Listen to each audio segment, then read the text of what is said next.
And క్రియాయోగం గురించి చాలా మంది చాలా రకాలుగా అడుగుతున్నారు. పొద్దున కోటేశ్వరరావు గారు కూడా పెట్టారు, చాలా మంది ఇంత ముందు కూడా అడిగారు. క్రియాయోగం అనేది సరిగ్గా అర్థం చేసుకోండి ప్లీజ్.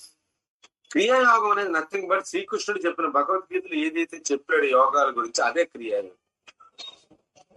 క్రియాయోగం అంటే సపరేట్ గా యోగం అంటే ఏం లేదు.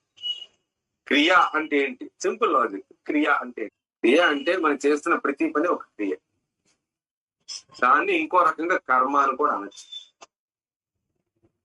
కర్త, కర్మ, క్రియ మూడు జాగ్రత్తగా అర్థం చేసుకోండి. కర్త అంటే చేసేవాడు, క్రియ అంటే చేయబడిన వస్తువు. మరి కర్మ అంటే ఏంటి? ఇంతకుముందు 2 సార్లు చెప్పాను నేను, జ్ఞాపకం ఉండదు చాలా మందికి. కర్త అంటే చేసేవాడు, క్రియ అంటే ఫలితం. ఒకడు వంట వండుతున్నాడండి, గులాబ్ జామ్ చేస్తున్నాడండి. గులాబ్ జామ్ చేస్తున్నవాడు కర్త అండి. తయారైన వస్తువు ఏంటండి? గులాబ్ జామ్ అండి. ఈ మధ్యలో చేస్తున్నది ఏదైతే ఉందో క్రియ అండి. చేయడం వల్ల ఈ కర్త అనేవాడు ఈ రకంగా వండడం వల్ల, గులాబ్ జామ్ వండడం వల్ల ఒక వస్తువు తయారైంది. ఆ వస్తువు పేరు గులాబ్ జాము. అది అల్టిమేట్ ప్రొడక్ట్. ఓకే, లాస్ట్ ఒక ఫలితం వచ్చింది. చాలా మంది ఏమనుకుంటే క్రియ అంటే ఇది అనుకుంటారు. చేసే విధానం బాగానే ఉంది, చేస్తున్నాడు, ఫలితం ఏర్పడింది. మరి కర్మ అంటే ఏంటి? లేదా మన కర్మ సిద్ధాంతంలోకి వెళ్తున్నాం భగవద్గీతలో. మరి కర్మ అంటే ఏంటి? కర్త, క్రియ, ఫైనల్ వస్తువు గులాబ్ జామ్. మరి కర్మ ఎక్కడి నుంచి వచ్చింది? నేను తెలుసుకుంటే గానీ కర్మ సిద్ధాంతం మనకు అర్థం కాదు. ఇప్పుడు కర్మ అంటే నేను చెప్తున్నాను, చాలా జాగ్రత్తగా వినండి, మర్చిపోవద్దు, అన్ని కూడా బ్రెయిన్ లో ముద్రించుకోండి. ఈ గులాబ్ జామ్కి ఈ చెయ్యడం వల్ల, ఈ కర్తనవాడు ఈ ప్రాసెస్ చేయడం వల్ల గులాబ్ జామ్ వచ్చింది. ఆ గులాబ్ జామ్ తిన్న తర్వాత దానికి ఏర్పడ్డ రుచి ఎలా వచ్చింది? ఆ గులాబ్ జామ్కు ఉన్నంత రుచి ఎక్కడి నుంచి వచ్చింది? చెయ్యడం వల్ల వచ్చిందా? చేసే విధానం ద్వారా వచ్చిందా? ఒక్కసారి మీరు ప్రశ్నించుకోండి. ప్రతి ఒక్కటి చేస్తారు గులాబ్ జామ్. మరి అన్ని గులాబ్ జాములకు టేస్ట్ రాదు. కొన్ని గట్టిగా ఉంటాయి, కొన్ని మెత్తగా ఉంటాయి, కొన్ని నీట్ గా తయారవుతాయి. చేసే విధానం ద్వారా ఆ గులాబ్ జామ్కి ఆ రుచి వచ్చింది. చేసే విధానం ఏదైతే ఉందో దాని కర్మ అంటారు. ఆ చేసే విధానం ద్వారా వచ్చే రుచి అనేది కర్మ యొక్క ఫలితం. సింపుల్ గా కొంచెం అర్థమైంది కదా? సో రుచి ఏర్పడడానికి కారణం ఏంటంటే చెయ్యడం కాదు, చేసే విధానం. చేసే విధానాన్ని బట్టి కర్మ యొక్క ఫలితం వస్తుంది. అంటే దీనికి ఇంత రుచి రావడానికి కారణం చేసే విధానం. చెయ్యడం అనేది క్రియ, చేసే విధానం అనేది కర్మ. చాలా జాగ్రత్తగా అర్థం చేసుకోండి. సో కర్మ అనేది మనం చెయ్యక తప్పదు. ప్రతి వ్యక్తి కూడా పుట్టిన దగ్గర నుంచి మరణించే వరకు కూడా కర్మ అనేది చేయక తప్పదు. కర్మ చేయకుండా మనిషి అనేవాడు, జీవుడు అనేవాడు ఒక్క క్షణం కూడా ఉండలేడు. తప్పదు, కర్మ అనివార్యం. కర్మను చేయకుండా జీవుడు ఒక్క క్షణం కూడా ఉండలేడు. పొద్దున లేచిన దగ్గర నుంచి రాత్రి నిద్రపోయే వరకు కర్మ. ఈ లోపల మీరు చేసే పూజ కూడా కర్మే. మీరు చేసే యజ్ఞము, యాగము, వ్రతాలు, నోములు, ఉద్యోగము, ధర్మము అన్ని కూడా కర్మ కర్మ కర్మ కర్మ. అది పద్ధతిగా సాగితే ప్రతి కర్మకి కూడా ఒక ఫలితం అనేది ఉంటుంది. ప్రతి కర్మకి కర్మ క్రియ చాలా అవినాభావ సంబంధం ఉంటుంది. చెయ్యడం, చేసే విధానం. చెయ్యడం క్రియ, చేసే విధానం కర్మ. సో చెయ్యడం తప్పదు. మనిషిగా, జీవుడిగా పనులు చెయ్యక తప్పదు, అది క్రియ. చేసే విధానం ఒకటి ఉంటుంది, ఆ విధానం ద్వారా కర్మఫలం వస్తుంది. చెయ్యడం వల్ల కర్మఫలం రాదు, గుర్తుంచుకోండి. చేసే విధానాన్ని బట్టి కర్మఫలం ఉంటుంది. జాగ్రత్తగా అర్థం చేసుకుని ఈ మైన్యూట్ డిఫరెన్స్. చేయడం తప్పదు, పుట్టిన దగ్గర నుంచి మరణించే వరకు కర్మ చేయడం తప్పదు.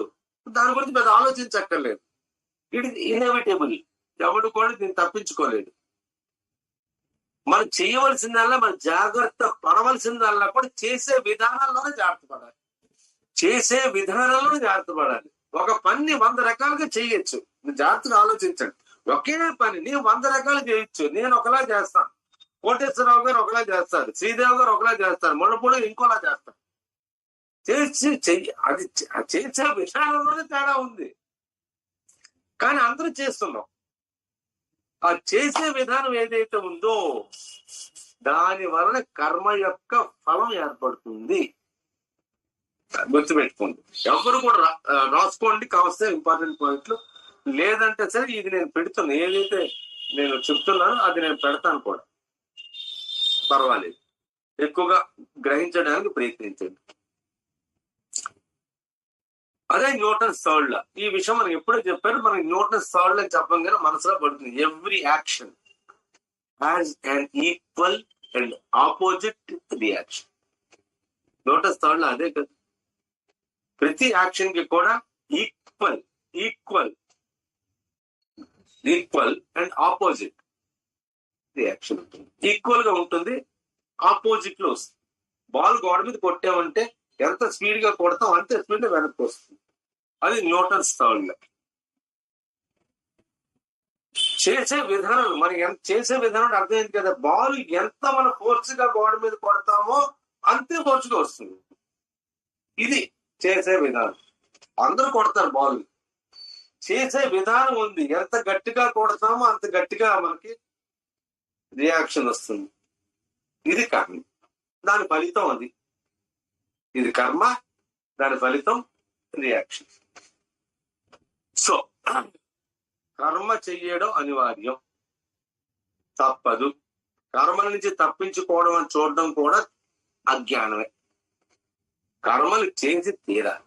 యోగి అయినా భోగి అయినా గృహస్థాశ్రమంలో ఉన్న సన్యాసి అయినా సరే కర్మ చెయ్యవలసిందే. కర్మ చేయక మనిషి అనేవాడు ఒక్క క్షణం అనేది ఉండలేదు. నిద్రపోవడం కూడా కర్మే, మన్నాడు పొద్దులు లేవడం కూడా కర్మమే, పళ్ళు తోముకోవడం కూడా కర్మే, స్నానం చేయడం కూడా కర్మ. ఈ కర్మ నుంచే అనేక రకాల ఉపసారాలు వచ్చాయి. అది మనం మాట్లాడుకుందాం తీరిక. ముందు కర్మ అంటే మీకు అర్థం కావాలి కాబట్టి చెప్తున్నా.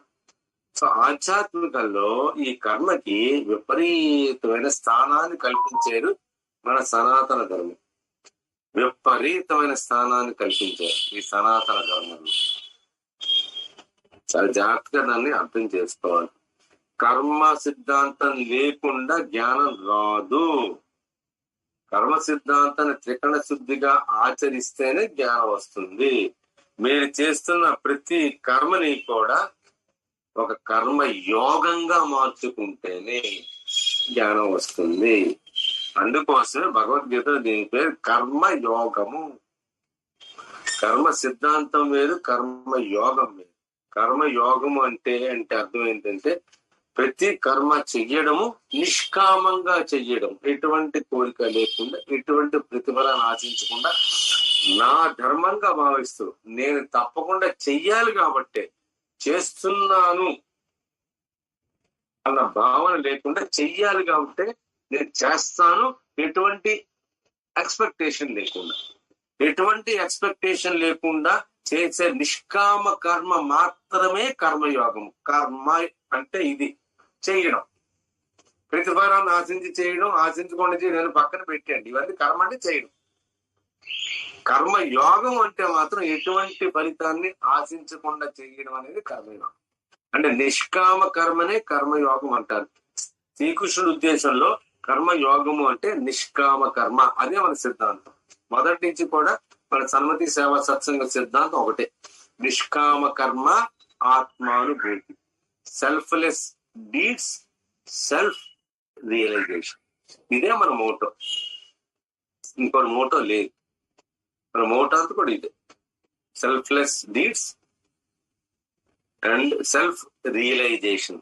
నిష్కామ కర్మ ఆత్మానుభూతి, ఇదే మన యొక్క మోటో. ఈ రకంగానే మనం ముందుకు